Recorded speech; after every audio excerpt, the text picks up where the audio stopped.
Tonight, we step into the shadows of ancient Rome. Not the Rome of marble forums or triumphant arches. Not the Rome of emperors in golden laurels. We step into a different Rome. A Rome where justice was not blind, it was theatrical. Where punishment was not merely a sentence, but a performance. And where the line between law and spectacle blurred until it vanished entirely. Have you ever wondered what happened to a priestess who broke her sacred vows? Or to a soldier who ran from battle? Or to a man who killed his own father? The answers are stranger than any fiction. Because in ancient Rome, the punishment often became more famous than the crime. Before we descend into this strange and shadowy corner of history, take a moment to subscribe to Little Historical. It helps a new channel find its way to curious minds like yours. And if you're watching from somewhere far away, let me know in the comments. There's something comforting, I think, in knowing others are walking this path with you.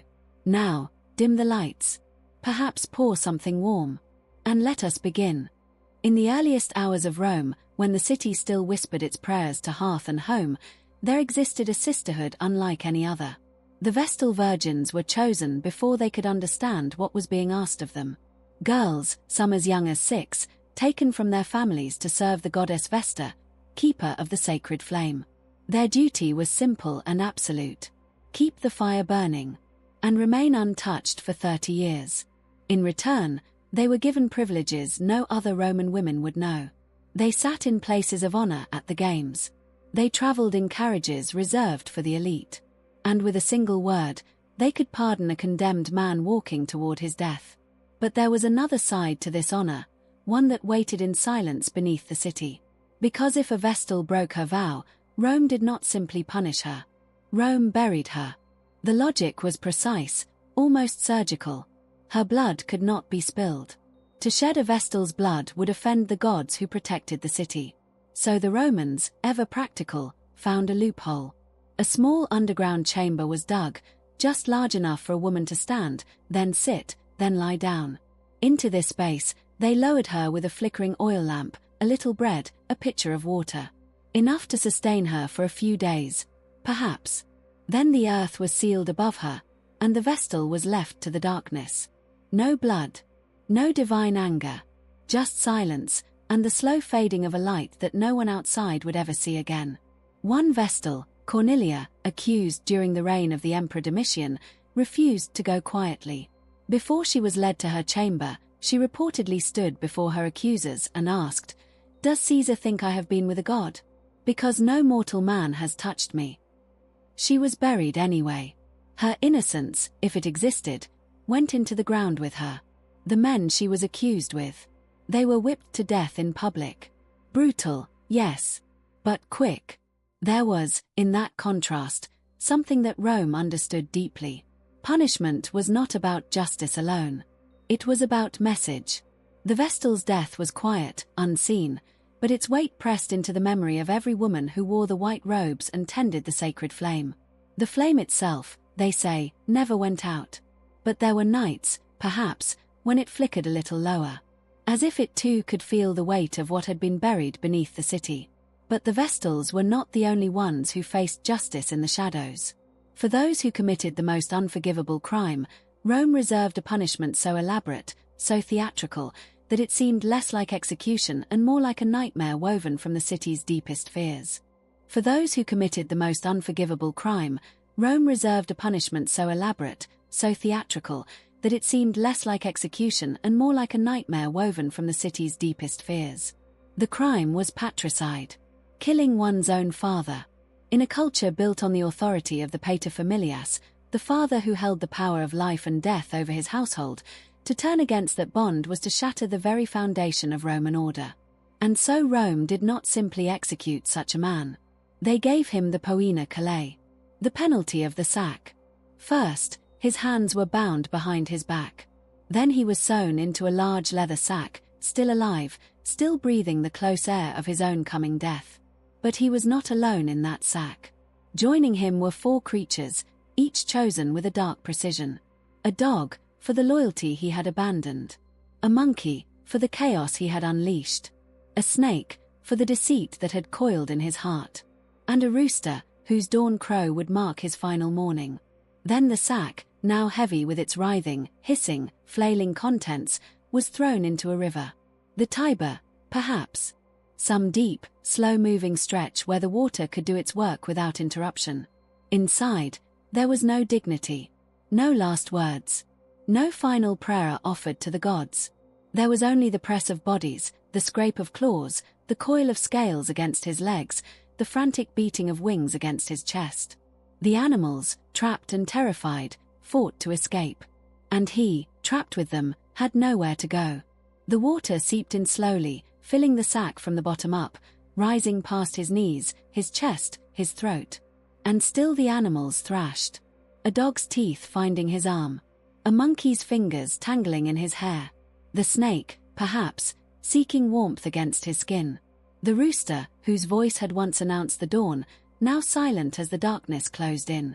Historians still debate the meaning of these four creatures. Some say they represented the virtues the killer had betrayed. Others believe they were simply whatever the executioner had on hand. But perhaps there was a deeper logic. The sack itself was a kind of womb, a return to the beginning, but perverted. And the river was a final cleansing, washing the stain of patricide from the city. The Romans did not invent this punishment. But they refined it, made it ritual, made it unforgettable. It was rare, thankfully. Reserved for those whose crime was so monstrous that ordinary execution seemed almost merciful. The men who emerged from such a sentence, if you could call it emerging, were not mourned. Their names were not spoken. And the sack, once retrieved from the river, was burned. As if the leather itself might carry the taint of what it had contained. But the memory of the Poena Cullei lingered, a warning carved not in stone but in the imagination. And from that river, we turn now to a punishment that required no water at all. Only a cliff, a crowd, and a long fall into the waiting earth. And from that river, we turn now to a punishment that required no water at all. Only a cliff, a crowd, and a long fall into the waiting earth. But before Rome threw traitors from its heights, before it buried its priestesses or sewed its murderers into sacks with beasts, it had another way of keeping order. A way that turned the very bonds of brotherhood into instruments of terror. It was called decimation. And it was reserved for the one thing Rome could not tolerate. Cowardice. Imagine a legion, the finest fighting force the world had ever seen, broken. They have fled the battlefield. They have thrown down their shields. They have run from the enemy, and in doing so, they have shamed the eagle standards they swore to protect. The commander gathers them in silence. No speeches. No excuses. He orders them to draw lots. 1 in 10. That is all. 1 in 10 of the men standing before him, men who shared their rations, who marched beside him through mud and blood, will die. And they will not die by the enemy's hand. They will die by the hands of their comrades. The lots are drawn. The chosen step forward. Their faces, perhaps, are pale, but they do not run. There is nowhere to run. The remaining 9, armed with clubs or stones or whatever lies nearby, form a circle around each condemned man. And then, on command, they beat him to death. Not quickly. Not cleanly. A man beaten to death by 9 others does not die with dignity. He dies in a chaos of blows, each man striking because he must, because if he hesitates, the next lot might be his own. The sound of it, they say, carried across the camp. The wet thud of clubs, the cries, the silence that followed. The survivors were not thanked. They were not praised. They were given barley instead of wheat rations, a humiliation in itself, and forced to camp outside the safety of the fortress walls. They had failed Rome. And Rome wanted them to remember it. The logic of decimation was cold, but it was not random. It was designed to do something far more profound than kill. It was designed to sever. To turn a band of brothers into a collection of survivors who would never again trust each other enough to flee together. Fear of the enemy, after that, was nothing compared to the fear of what waited at home. The general Crassus, the same man who would later meet a golden death in Parthia, used decimation after a defeat in the Spartacus revolt. He did not forgive his men. He did not lecture them. He gave them the lots, and the clubs, and the silence afterward. Roman discipline, they say, was legendary. It was. But legends are not built on loyalty alone. Sometimes they are built on the bones of 1 in 10. And from the camp where comrades became executioners, we now turn to a place where Rome's judgment required no circle of soldiers. Only a rock, a fall, and the long memory of a woman who chose gold over loyalty. And from the camp where comrades became executioners, we now turn to a place where Rome's judgment required no circle of soldiers. Only a rock, a fall, and the long memory of a woman who chose gold over loyalty. But there was one punishment that required no cliff, no sack, no blade. It required only a chisel, a stone, and the slow, deliberate work of forgetting. This was Damnatio Memoriae, the condemnation of memory. And in some ways, it was the cruelest punishment Rome ever devised. Imagine, for a moment, that you have lived your life in the full light of empire. Your face carved in marble, your name inscribed on monuments, your deeds recorded for generations yet unborn to read. Then, in a single day, it is decided that you never existed. The statues do not fall. They are methodically defaced. Your nose chipped away.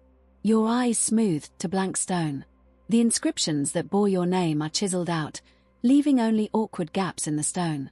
Your face, on coins and portraits, is painted over or scratched away. Your victories are reassigned to others. Your words, if any survive, are attributed to someone else. You are not killed. You are erased. The Emperor Geta knew this fate. He was the younger son of Septimius Severus, raised to rule alongside his brother Caracalla. But brothers who share an empire rarely share it peacefully. Caracalla had Geta assassinated in their mother's arms, a death so sudden, so intimate, that the blood stained her robes. But Caracalla did not stop there. He ordered Damnatio Memoriae. Every image of Geta, in every corner of the empire, was to be removed. Thousands of inscriptions were edited. In the surviving art, you can still see the ghost of Geta's presence. A figure standing beside his brother, now half scraped away. A name partially chiseled from a triumphal arch.